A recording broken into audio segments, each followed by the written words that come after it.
Donald Trump has been in office for almost 2 years, and my next guest has been fact-checking what the president has said and tweeted since his inauguration.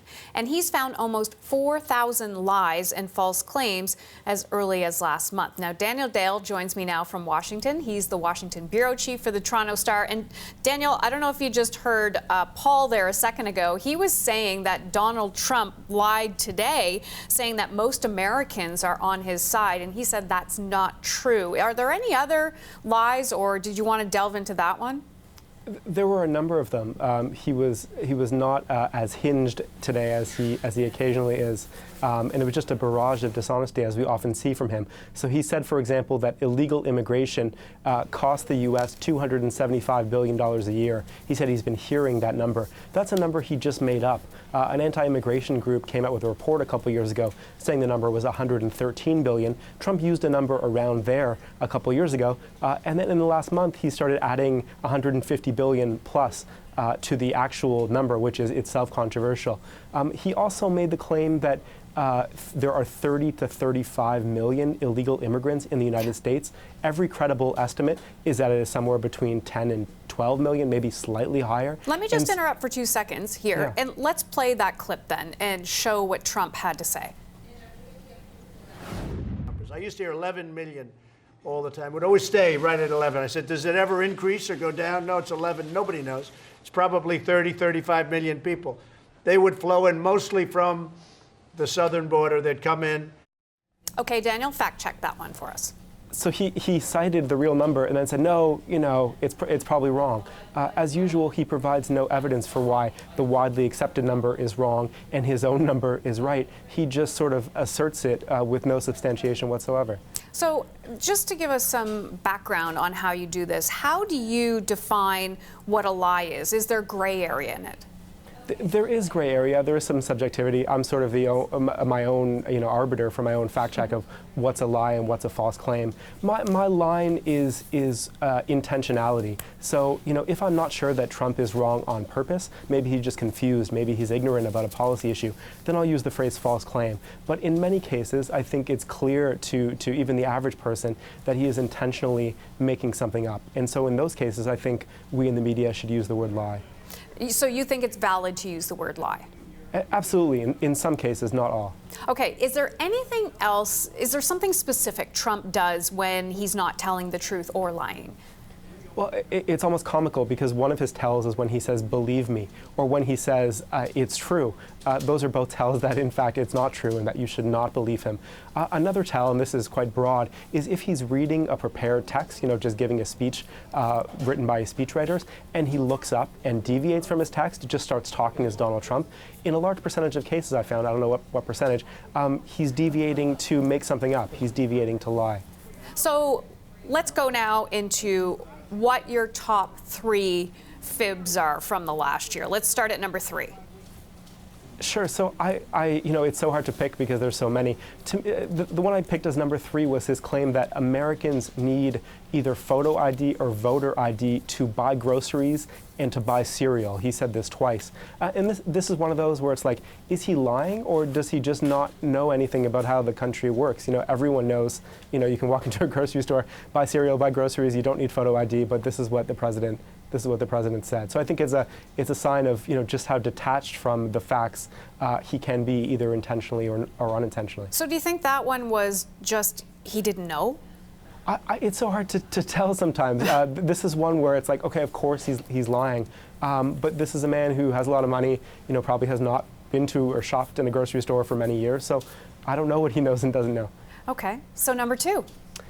He claimed repeatedly, I think dozens of times in the lead up to the midterm elections, that Democrats do not have a plan to protect people with pre-existing health conditions and that Republicans are the only ones who will do so.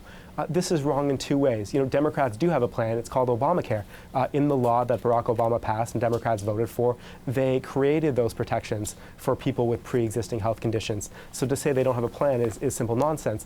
And then the claim that Republicans are the ones who do have a plan is also nonsense because Republicans, including Trump himself, tried repeatedly to either eliminate or weaken those Obamacare protections. So both parts of that are extremely wrong. And I think in reading your stuff, you said he lied more leading up to the midterms. Is that right?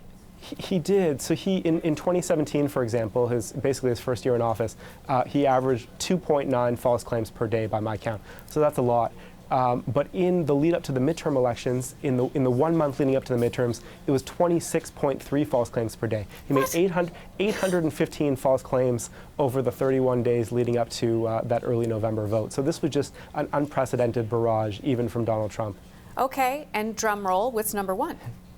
I picked his claim that he didn't know anything about the payment that his former lawyer Michael Cohen made to Stormy Daniels, and also that he didn't know where the money came from.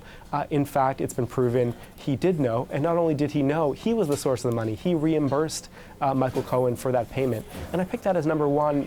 Some people say, well, this is not about policy. He's talking about a woman in his life. Who cares?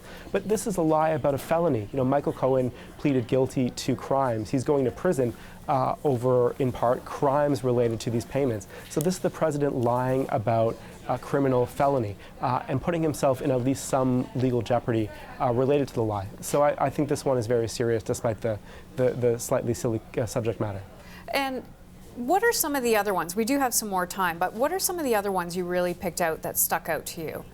Well, there was one. He was talking to the Wall Street Journal, of course, a publication that knows a lot about finance and economic issues, and they were pressing him about the impact of his tariffs, the tariffs he's imposed and bragged about. And after bragging about the tariffs early in the interview, he said, when challenged later in the interview, "What tariffs? I don't have any tariffs. Where do you see tariffs?"